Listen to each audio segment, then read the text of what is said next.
Assalamualaikum warahmatullahi wabarakatuh. Selamat datang kembali di channel Al-Insyirah TV. Alhamdulillah, kita bisa melanjutkan pembelajaran bahasa Arab. Baik, materi kali ini adalah materi latihan membaca. Baik, di sini ada beberapa kalimat yang tidak diberikan harokat. Kita akan baca dan memberikan harokatnya. Judulnya adalah hadiqah. Nah, ini kita baca hadiqah. Nah, di akhirannya kita berikan hadikotu. Jadi diberikan akhiran domah. Kenapa? Karena kedudukan di sini kata hadiko di sini adalah dia kalau di sini kedudukannya sebagai khobar mubtada. Khobarnya mana? Khobarnya dia tersembunyi. Jadi hadikotul di sini madrosah. Nah, kata madrosah di sini harus diberikan harokat kasroh. Kenapa kasroh? Karena di sini kedudukannya sebagai mudhofun ilaih. Nah, mudhofun ilaih. Mudhofnya mana? Mudhofnya adalah kata hadiqah. Jadi kedudukan hadiqah di sini memiliki dua kedudukan. Pertama, khobar mubtada, kemudian dia merupakan mudhof dan al-madrasah di sini sebagai mudhofun ilaihnya. Kemudian kita lihat fil madrasah. Nah, fil madrasah. Nah, kata al-madrasati dia diberikan harokat kasroh.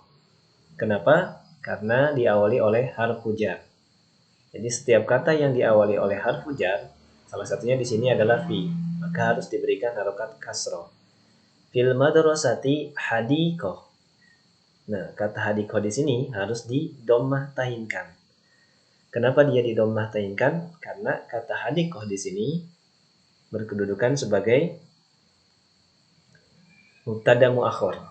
Nah, khobarnya mana? Khobarnya adalah fil madrasah.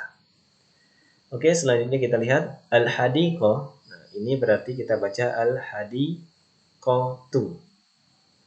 Karena kedudukannya sebagai mubtada. Wasi'atun. Kata wasi'atun ini kedudukannya sebagai, karena dia didomatain maka sebagai khobarnya.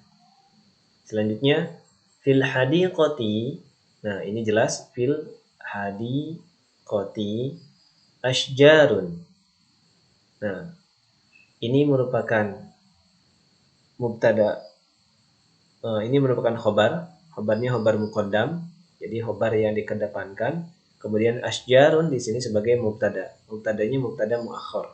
Jadi mubtada yang diakhirkan.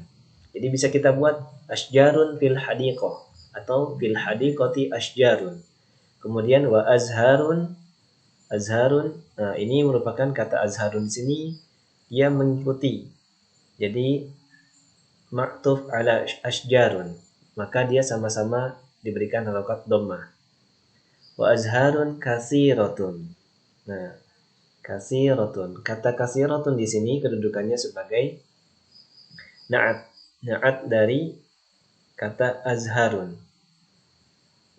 Sehingga di sini diberikan harokat dhammah. Selanjutnya hiya yasminu. Nah, kedudukannya di sini kata yasminu sebagai khobar, kemudian kata hiya di sini sebagai mubtada. Wa wardatu. Nah, kata wardatu di sini merupakan atfun ala yasmin atau atof dari yasmin.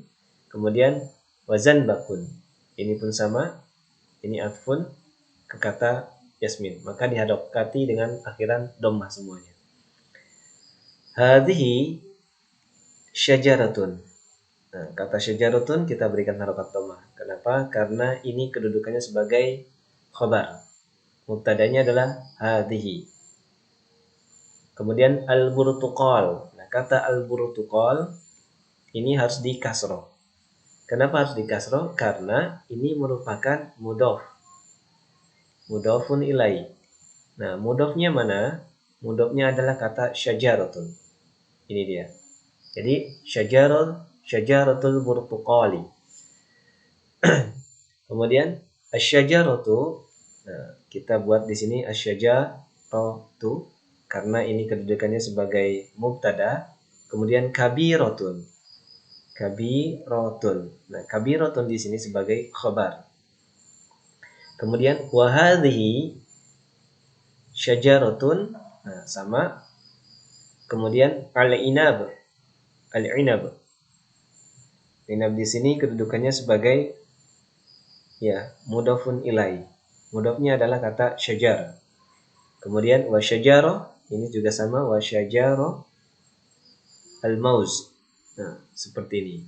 Jadi kesimpulannya untuk kesempatan kali ini, yang pertama, ketika ada kata benda, dia letaknya di awal, maka dia harus diberikan harokat marfu. Nah, sementara kita marfunya dengan domah. Jadi misalkan kita punya kata kitab. Nah, kitabu, kitaba, atau kitabi, maka kita berikan kata kitabun. Kalau tidak diawali alif lam. Kalau diawali alif lam berarti al-kitabu. Nah, kemudian yang kedua, ketika ada dua kata benda bertemu dengan ketika ada dua kata benda membentuk kata baru, atau ada kata benda yang bertemu dengan kata benda lain, maka kedudukannya sebagai mudhof dan mudhofun ilaih. Contohnya tadi kita ambil kitab. Misalkan kita punya kitab, kata kitab harus didomah, kemudian fiqh. Nah, kitabul fiqhi. Kenapa kata fiqhi? Karena di sini kedudukannya al-fiqhi sebagai mudhafun ilaih, sedangkan kata kitab ini sebagai mudhaf. Nah, seperti itu. Oke, demikian, terima kasih. Mohon maaf kalau ada yang keliru. Wassalamualaikum warahmatullahi wabarakatuh.